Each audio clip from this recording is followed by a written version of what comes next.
Un homme, une femme, une relation impossible. Est-ce qu'il faut vivre cette passion ou pas? C'est la question que pose de manière ironique et intéressante Alexandre Jardin dans son dernier livre, Juste une fois.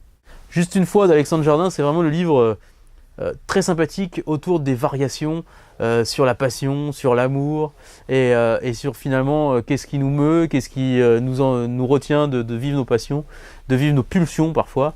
Alors le pitch est assez simple, hein, c'est un homme, une femme qui se rencontrent en 1986. Ils se rendent compte tous les deux qu'il y a une attirance physique, une attirance intellectuelle l'un pour l'autre, mais que leur histoire est impossible tout simplement parce que la femme est la sœur de la femme de l'homme qu'elle convoite. Bref, et à partir de là, Alexandre Jardin tisse finalement des variations sur la passion. Qu'est-ce que c'est qu'une passion? Faut-il la vivre? Faut-il pas la vivre?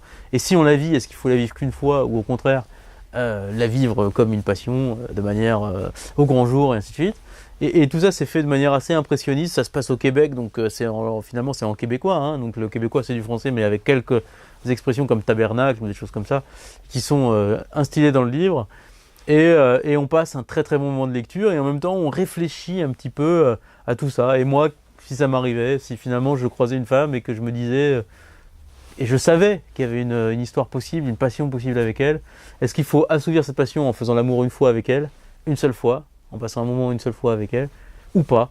Bref, c'est vraiment, moi ça m'a vraiment beaucoup plu. Je sais qu'on n'est pas d'accord dans la boutique, donc vous verrez certainement d'autres gens vous dire que ce n'est pas un grand livre, mais si ce n'est pas un grand livre, au moins c'est un livre plaisant, intéressant et surtout qui questionne. Donc je pense que c'est plutôt les qualités d'un bon roman.